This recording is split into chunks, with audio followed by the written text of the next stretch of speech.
I would like to begin by thanking the government of Rwanda for hosting this high-level meeting on gender-responsive planning and budgeting.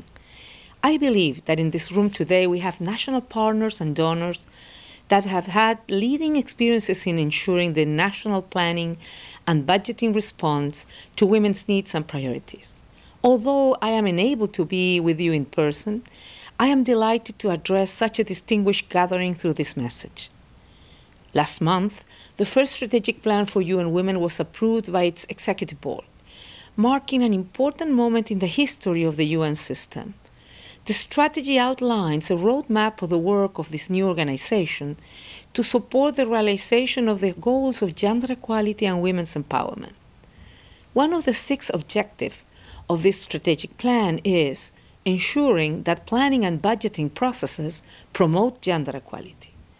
I consider this a strategic objective that is meant to help us achieve our goals for gender equality and women's empowerment in all areas and sectors.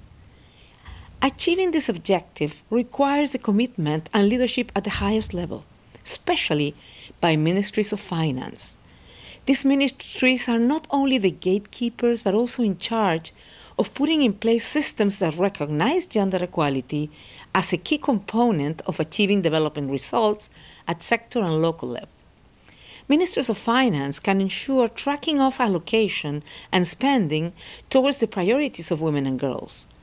Amongst many present in this room are some of the most advanced experiences from around the world. As policymakers, there is nothing more useful than disaggregated data and evidence that help address the development challenges and make informed decisions about budget priorities. Data on budget and on results can make sure that the needs of women and girls are not invisible to ministries of finance and other sector ministries. Effective development is one that achieves prosperity and equity for all. This would not be possible to achieve without powerful alliances between governments, academia, civil society, donors, and UN organizations. The work of civil society organizations and parliamentarians who play the important role of budgetary oversight cannot be underestimated. UN Women has supported efforts of non-governmental organizations in their demand for greater accountability on financing gender equality. And we will continue to support strengthened capacities of women parliamentarians and women's organizations for effective budget oversight. Donors play a key role in supporting national efforts and priorities in addressing gender inequality. In this respect, I want to acknowledge the support of the European Commission, the governments of Belgium and Spain, who have provided immense support to efforts that aim at building gender-responsive systems of planning and budgeting. This support has made it possible to integrate gender perspectives in public finance management system and public sector reforms that I cite around the world. We are also looking closer to home.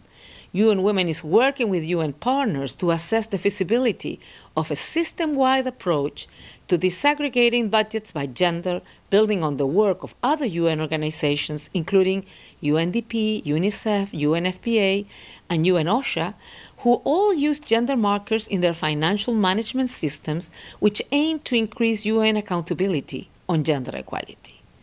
So this meeting comes at an opportune time. And UN Women is working with women's networks and machineries worldwide, the OECD, and the UNDG to prepare for the 4th high-level forum on aid effectiveness, hosted in Korea in November 2011. It is our hope that we see a strong voice for gender equality at this meeting, with clear commitments to increasing investment in financing to address gender inequality and track the impact of such investment. The HLF4 offers an opportunity for bold and concrete action on gender equality and women's empowerment.